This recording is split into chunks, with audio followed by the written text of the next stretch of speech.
Zdravíme našich šošonov, chalani akurát odchádzajú na zápas do Košíc a predtým sme mali malé resty voči našim fanúšikom.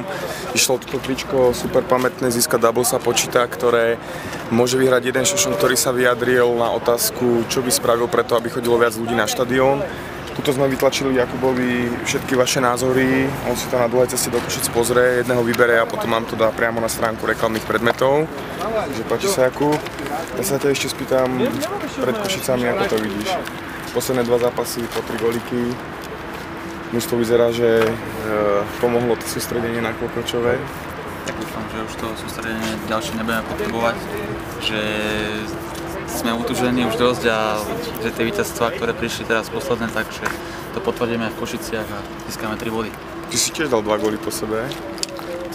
Dúfam, že budem v tom pokračovať aj naďalej a že sa mi podarí skorovať aj v Košiciach. Super. Jakub, ešte máme jednu otázku, píšu nám fanúšičky, že či máš frajerku? Nie, nemám frajerku. Perfektne. Dobre, díky.